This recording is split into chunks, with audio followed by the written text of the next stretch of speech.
New research from Ball State University examined the effects of increased travel by college students on COVID-19 cases and mortality growth rates in the United States. The data shows thousands of college students may have picked up COVID while at popular and densely packed spring break destinations and then returned to infect others with the virus.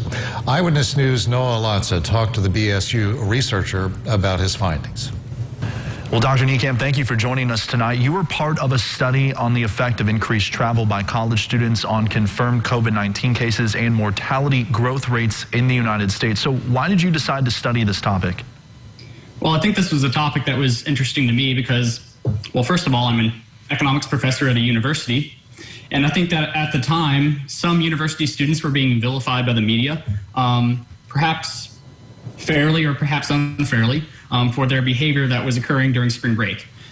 So we have a pandemic going on, and some people were fearing that you had some undergraduates who were perhaps ignoring social distancing guidelines, and we were interested as to what degree these students were contributing to COVID-19 spread in the counties of their home universities. So they have their spring break, they go on it, they have fun. What happens when they come back? Do they bring COVID-19 back to the universities? And if so, do they spread it to potentially higher risk individuals? Because we know that undergraduates, for the most part, have a lower mortality risk than your average American, especially older Americans like faculty or high-risk individuals in the community surrounding a university. So we're really interested in trying to estimate what kind of impact are these students having on COVID-19 in the surrounding community.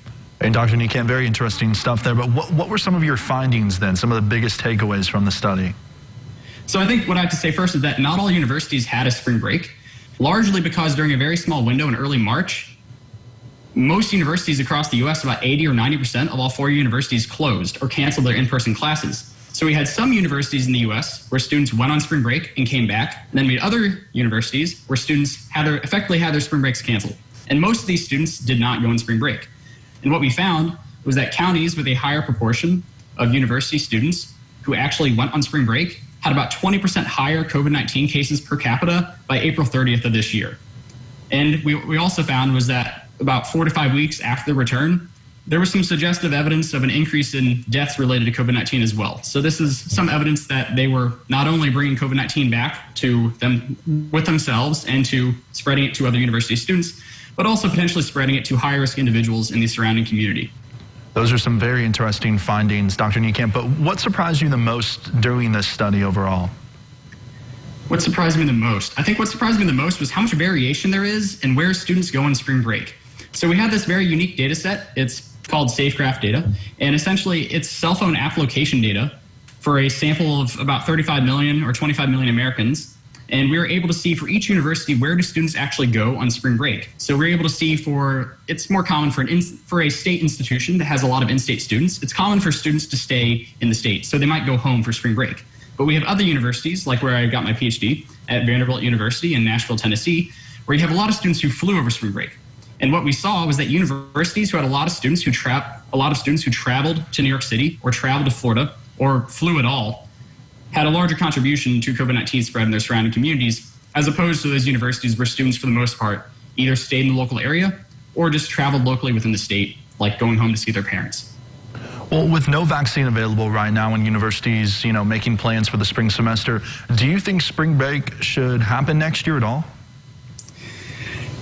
This is more of a value judgment. I think that at this point, well, first of all, I must say it is very hard to project. It's very hard to predict what caseloads will be like. I think that for now, it might be a safe bet or potentially a low-cost intervention that universities can do. So a lot of interventions that state and federal governments can do to stop or reduce the spread of COVID-19 are quite costly. This is a pretty low-cost measure that can be taken by universities. So altering a spring break schedule, altering an academic calendar, like canceling spring break, might be pretty low cost. So just cancel that spring break, and you could even end the spring semester about 1 week earlier. And by doing this, you can limit that long distance flow of university students to potentially high risk areas. Because when they're going on spring break, they might be going to Florida, but guess who else is in Florida? It's not just Muncie, Indiana students or Evansville, Indiana students. It's going to be students from Nashville, Tennessee, Boston, New York City, potentially everywhere. So you're bringing in a variety of risk factors. So anything that can reduce that long distance travel and whatever activity students are doing when they get there might reduce COVID-19 cases in the county of the university itself. Dr. Paul Niekamp from Ball State University, thank you so much for your time tonight. We really appreciate it. Thank you for having me. It was a joy.